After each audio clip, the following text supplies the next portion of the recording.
आज हम बात करते हैं माइनॉरिटी कम्युनिटी के यानी अल्पसंख्यकों के बारे में और उनके राइट्स के बारे में।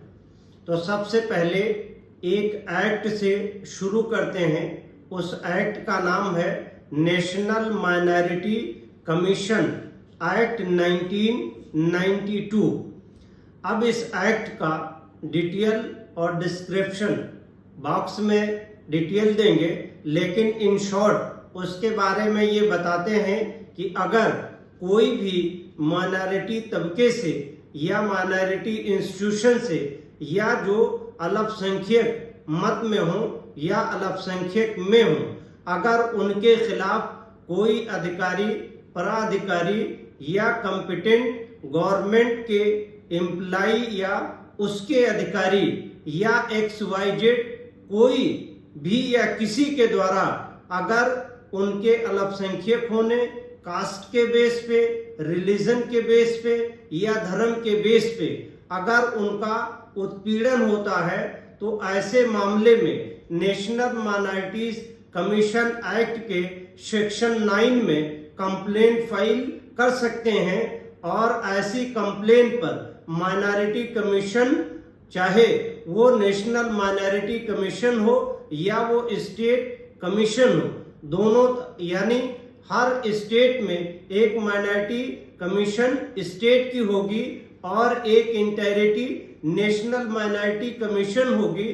तो जो भी एप्लीकेशन पीड़ित पक्ष के द्वारा माइनॉरिटी कमीशन में चाहे स्टेट या नेशनल में दी गई हो, उस पे पूरी तरह से माइनॉरिटी कमीशन जांच करने के लिए स्वतंत्र है और जांच के बाद कार्रवाई करने के लिए भी स्वतंत्र है। यानी उसको वही पावर हासिल है जो सिविल कोर्ट के जज को पावर हासिल है।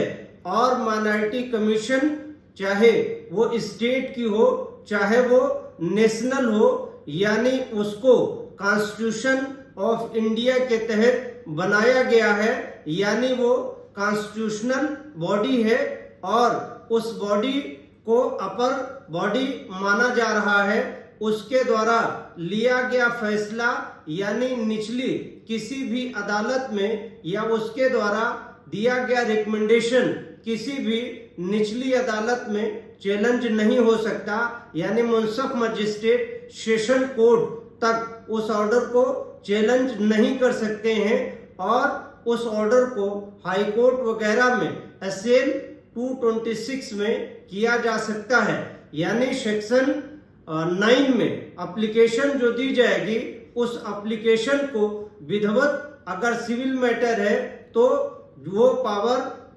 माइनॉरिटी कमीशन को सारे पावर जो सिविल कोड यानी कोड ऑफ सिविल प्रोसीजर का है, वो सारा पावर उनके अंदर निहित होगा। और अगर क्रिमिनल्स मैटर है तो उसमें उनको इन्वेस्टिगेशन और इंक्वायरी करने का पूरा अधिकार है। और उसके बाद वो रिकमेंडेशंस चाहे कॉम्पिटेंट अथॉरिटी को भेजने या स्टेट गवर्नमेंट का मैटर हो तो स्टेट गवर्नमेंट को भेजने, या अगर सेंटर से रिलेटेड हो तो वो सेंटर को संबंधित डिपार्टमेंट को भेज सकते हैं। भेजने के बाद वो उसको परसू कर सकते हैं और उस पे क्या एक्शन लिया गया है, इसमें बहुत सारे जजमेंट हैं कि जो भी कमीशंस के द्वारा रिकमेंडेशंस या लेटर्स भेजे जाएंगे, उसका कंप्लायंस 3 महीने के अंदर संबंधित अथॉरिटी को कर देना चाहिए। अगर नहीं करते हैं तो ऐसे मामले में फिर उनके खिलाफ डिसिप्लिनरी प्रोसीडिंग इनिशिएट करने का पावर